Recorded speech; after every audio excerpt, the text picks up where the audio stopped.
नमस्कार, साधना न्यूज में आपका स्वागत है। मैं हूं आपके साथ रविंद्र सिंह और आज के प्रॉपर्टी मंत्रा के माध्यम से हम आपको न सिर्फ प्रॉपर्टी के कई अहम मामलों की जानकारी देंगे बल्कि कार्यक्रम के माध्यम से हम आपको आपकी जुड़ी प्रॉपर्टी की समस्याओं का हल बताने की भी कोशिश करेंगे।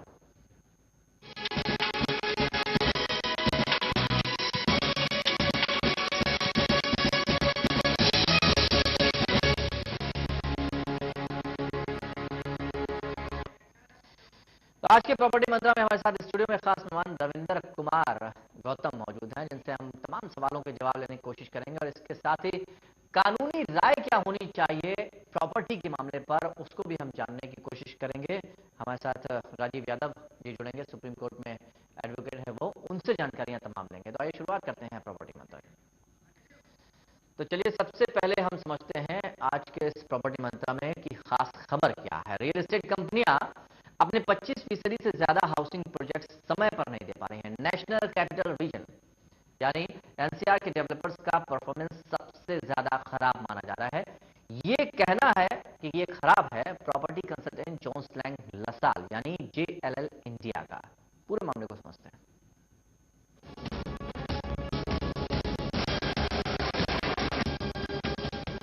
रियल एस्टेट का सच, रेजिडेंशियल प्रोजेक्ट्स में हो रही है देरी, कस्टमर्स के बीच नाराजगी। जी हां, दिल्ली एनसीआर यानी नेशनल कैपिटल रीजन में रेजिडेंशियल प्रोजेक्ट्स में लगातार डिले हो रहा है। इसमें एक या दो बिल्डर नहीं है, इसमें यहां के कुल बिल्डर्स के 25% डेवलपर्स इस सूची में शामिल हैं। जेएलएल इंडिया यानी प्रॉपर्टी कंसल्टेंट जोन्स लैंग लसाल की माने तो रेजिडेंशियल प्रोजेक्ट्स की देरी से होने वाली डिलीवरी रियल एस्टेट मार्केट में अहम मुद्दा बन गया है। इससे कस्टमर्स के बीच काफी नाराजगी है। कंसल्टेंट का कहना है कि प्रोजेक्ट्स डिलीवरी में देरी के कारण देश भर में इन्वेंट्री लेवल्स काफी ज्यादा है। कमजोर प्रोजेक्ट मैनेजमेंट, कमिटमेंट और प्रोजेक्ट पूरा करने में लगने वाली पूंजी की कमी और नियामक मंजूरी मिलने में देरी से डिलीवरी समय पर नहीं मिल पा रही है। देश भर में रेजिडेंशियल प्रोजेक्ट्स की डिलीवरी में औसतन देरी को देखा जाए तो 25% से ज्यादा प्रोजेक्ट तय शेड्यूल पर नहीं मिल पाए। 2013 में डिलीवरी किए जाने वाले रेजिडेंशियल प्रोजेक्ट्स के मामले में नेशनल कैपिटल रीजन का परफॉर्मेंस सबसे खराब है। एनसीआर रीजन में नोएडा में बड़ी संख्या में रेजिडेंशियल प्रोजेक्ट्स हैं, लेकिन यहां जिन प्रोजेक्ट्स की सप्लाई 2013 में होनी थी उसका केवल 20% हिस्सा ही डिलीवर किया जा सका है। ब्यूरो रिपोर्ट, साधना न्यूज।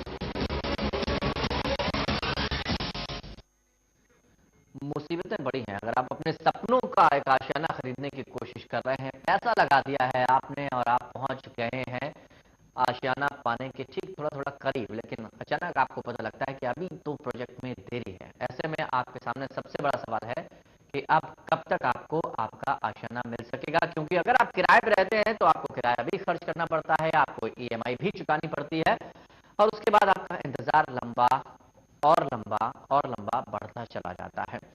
क्या स्टैंप ड्यूटी के बारे में भी हम इसको समझने की कोशिश करेंगे कि क्या स्टैंप ड्यूटी जरूरी है, क्या होती है स्टैंप ड्यूटी, ये भी हम जानने की कोशिश करेंगे। रविंद्र हमारे साथ इस वक्त स्टूडियो में मौजूद है। रविंद्र, बहुत सारे हमारे ऐसे जो भुगता है, जो हमारे निवेशक हैं, उनके जहन में रहता है कि जल्द से जल्द उनको उनका आशियाना मिल जाए, लेकिन तमाम ऐसे सवाल खड़े हो जाते हैं जब प्रोजेक्ट्स में देरी होती है। इसके पीछे की वजह को हम आपसे समझना चाहेंगे और जैसा कि रिपोर्ट में भी अभी बताया गया है कि लंबा वक्त लेते हैं, यानी काफी काफी खराब है इस मायने में। देखिए रविंद्र, एक बात तो साफ है कि जितने भी जो रियल एस्टेट के प्रोजेक्ट चल रहे हैं, खासतौर पे जो रेजिडेंशियल जो जी। प्रोजेक्ट चल रहे हैं, अगर हम उनकी बात करें तो उनमें सभी में लगभग ये सिर्फ एक आंकड़ा है कि ये 25% जो रेजिडेंशियल प्रोजेक्ट हैं वो लेट हो रहे हैं, लेकिन रविंद्र, जमीनी हम जी। आपके पास वापस आएंगे। राजीव यादव हमारे साथ सुप्रीम कोर्ट के एडवोकेट जुड़ गए हैं। राजीव, बहुत बहुत स्वागत है साधना न्यूज में आपका। धन्यवाद सर। राजीव जी, बड़ा परेशान हो जाते हैं निवेशक जब उनको वक्त पर उनका आशियाना नहीं मिलता है। हम ये जानना चाहेंगे कि जो आम निवेशक है उसको ऐसे में क्या करना चाहिए अगर उसे प्रोजेक्ट्स में देरी हो रही है, पोजीशन नहीं मिल पा रहा है सही वक्त पर। सर पहला तो जो डेवलपर है उसको अपने सिंपल लेटर पत्र के माध्यम से उसे जो बिल्डर बायर एग्रीमेंट है उसे रिमाइंड करना चाहिए कि इतनी पेनल्टी उस पर ड्यू है। जी। अगर बाय द वे उस प्रोजेक्ट में काम ही बंद कर दिया गया है तो उसकी तुरंत कंप्लेंट और कंज्यूमर फोरम में कंप्लेंट दायर करें। जी, वादे ये बहुत होते बेसिक हैं। चीज है। जी जी जी, बताइए। ये बेसिक चीज है जिसके लिए कोई खर्चा नहीं लगता, जी और उसके बाद बिल्डर अगर नहीं काबू में आता तो आप अपना केस फाइल कीजिए। जी, कई बार राजीव जी ऐसा देखा गया है कि जो बिल्डर या डेवलपर्स हैं, जब देरी वो जानबूझ के करते हैं ताकि जो पैसा है वो बढ़ जाए। उसके दो कारण है सर। जी पहला कारण ये है कि वो चाहते हैं कि जिस इन्वेस्टर के पैसे से उन्होंने जमीन खरीदी और प्रोजेक्ट में उस पैसे को लगाया, जी वो पैसा जो है किसी तरह वो इन्वेस्टर 5, 6, 7 साल के बाद उस पैसे को लेके प्रिंसिपल अमाउंट या किस्तों में अमाउंट चला जाए। जी दूसरा ये होता है कि लिक्विडिटी में उन पैसे को पे जमीन कहीं और खरीद लेते हैं, बिल्कुल। तो उसके बाद उस पैसे को लगाने के बाद उनके पास फाइनेंशियल रिसोर्सेज होते नहीं है। जी तो इस चीज के दो कारण है। इनका सवाल बड़ा सीधा साधा है, एक तो पुलिस में एफआईआर जी और दूसरा कंज्यूमर फोरम में कंप्लेंट। जी, बिल्कुल। रविंदर भी हमारे साथ इस वक्त मौजूद है हमारे सहयोगी। रविंदर, एक पुलिस में एफआईआर और उपभोक्ता फोरम में जाना पड़ता है, लेकिन देरी क्यों? क्योंकि अब ज्यादातर ऐसे मामले, ऐसा नहीं कि एक दो तीन, ज्यादातर मामले ऐसे सामने आ रहे हैं जिसमें ये चीजें देखने को मिलती हैं। देखिए रविंद्र, रियल सेक्टर की जो सबसे बड़ी परेशानी ये है कि ये रेगुलराइज नहीं है। जी ये एक नियमित संस्था नहीं है कि जिस पर सरकार पूरी तरह से या तो कंट्रोल रख पाए या नियंत्रण रख पाए। इस तरह की कोई चीजें हैं नहीं। जी ये अनऑर्गेनाइज सेक्टर है, यानी ये तितर बितर सेक्टर अगर इसे कहें तो वो ज्यादा गलत नहीं होगा। तो इस तरीके का सेक्टर है, इसमें ना तो ये पता चलता है कि कितना पैसा लग रहा है, ना ये पता चलता कि कितना पैसा बाहर गया है, यानी कि कितना इन्वेस्ट हो गया है। रविंद्र, नीति और नीयत भी तो एक जैसी नहीं है, क्योंकि सरकार के तमाम ऐसे माननीय हैं जो इस तरह के मामलों में शामिल पाए गए हैं। ऐसे में क्या लगता है कि इतनी साफ तरीके से इस पर कोई काम कभी हो पाएगा? देखिए, जब तक इस पर कोई अध्यादेश नहीं आता है या एक कोई नया कानून, मजबूत कानून नहीं बनता, कानून तो कई हैं, ऐसा नहीं है कि कानून नहीं है, कानून कई हैं, लेकिन जब तक एक मजबूत इस पूरे मामले पर अध्यादेश नहीं आता रविंद्र, जब तक इस मामले का हल होना बहुत मुश्किल है। क्योंकि इसमें देखिए, रियल एस्टेट में क्या है कि अगर पूरी फहरिस्त पे नजर डालें, एक के बाद एक अगर चीजें देखें, ब्लैक मनी इन्वॉल्व है इसमें, फॉरेन इन्वेस्टमेंट इन्वॉल्व है इसमें, ऐसे लोगों का पैसा इन्वॉल्व है जो एक का दो करना चाहते हैं, और वो भी सफेद में। और बहुत आसान तरीका है, हम अपने चैनल के माध्यम से लगातार दिखाते रहे हैं, प्रोग्राम के माध्यम से दिखाते रहे कि आप आज 1 रुपया लगाइए, कल आपको 2 रुपए मिलेंगे, और वो भी व्हाइट में।